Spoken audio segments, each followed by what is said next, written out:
আসসালামু আলাইকুম। Welcome back to my channel. আশা করি আপনারা সকলেই ভালো আছেন। আমিও আল্লাহর রহমতে ভালো আছি।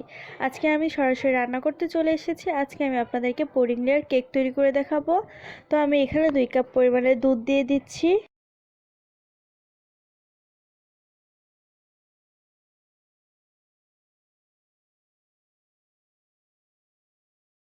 আমার দুধ দেওয়া হয়ে গিয়েছে। এখন আমি কিছুক্ষণ অপেক্ষা করব বলক আসার জন্য।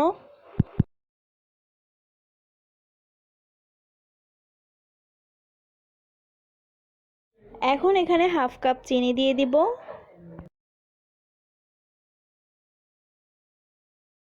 ভালো করে কিছুক্ষণ নেড়ে নিতে হবে।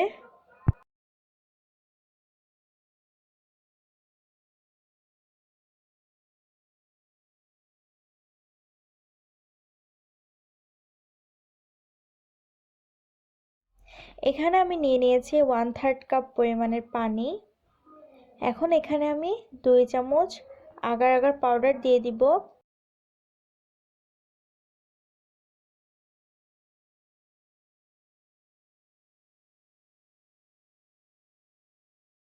আগার আগার পাউডার পানিতে দেওয়া হয়ে গিয়েছে। এখন আমার ভালো করে মিশিয়ে নিতে হবে যেন দলা পেকে না থাকে। দেখতেই পাচ্ছেন আমি খুব সুন্দর করে মিশিয়ে নিয়েছি। দুধটা কিন্তু আমি ভালো করে ফুটিয়ে নিয়েছি। এখন আমি এখানে আগার আগার পানিটা দিয়ে দিব। দিয়ে দেওয়া হয়ে গেলে ভালো করে অনবরত নেড়ে যেতে হবে, না হলে তলাতে লেগে যেতে পারে।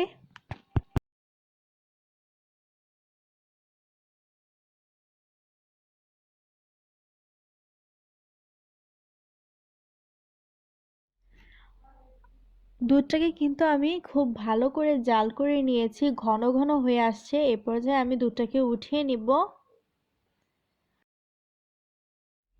একটি ট্রে নিয়ে নিয়েছি। এখন আমি এখানে দুধটাকে ঢেলে দিব। মনে রাখতে হবে দুধটা গরম অবস্থায় ঢালতে হবে। দুধটাকে ঢেলে নেওয়া হয়ে গেলে আমি সেট হওয়ার জন্য 20 মিনিট সময় নিব। 20 মিনিট পর দেখতেই পাচ্ছেন খুব সুন্দর হয়ে কিন্তু সেট হয়ে গিয়েছে, আমার হাতেও লেগে আসছে না। এখন আমি পরবর্তী স্টেপে চলে যাব। আমি পরবর্তী স্টেপে চলে এসেছি। এখানে আমি আবারও একটি হাঁড়ি বসিয়ে দিয়েছি উপরের লেয়ারটা তৈরি করার জন্য। এখন আমি এখানে 1 কাপ পানি দিয়ে দিব। পানিটাকে এখন গরম করে নিব।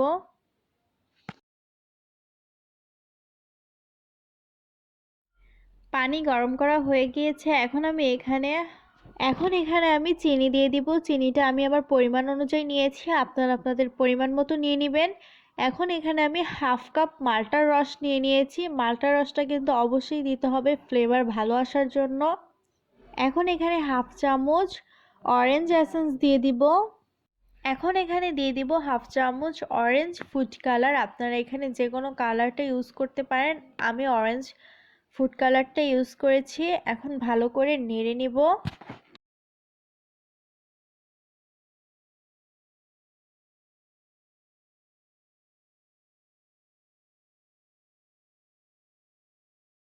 সব কিছু আমার ভালো করে মিশানো হয়ে গিয়েছে। এখন আমি এখানে 1 চামচ আগার আগার পাউডার দিয়ে দিব। এখন ভালো করে মিশিয়ে নিতে হবে যেন জমাট বেঁধে না যায়।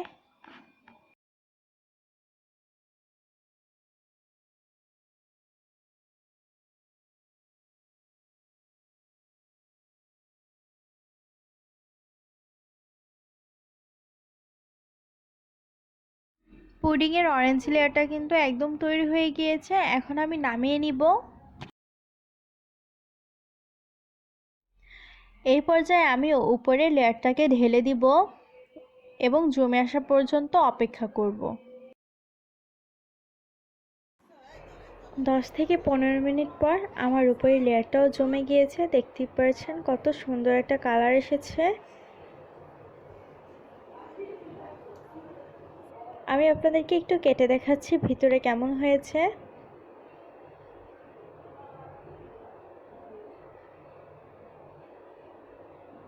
দেখতেই পাচ্ছেন ভিতরেটা কতটা সুন্দর হয়েছে। আশা করি আমার ভিডিওটি আপনাদের কাছে ভালো লেগেছে।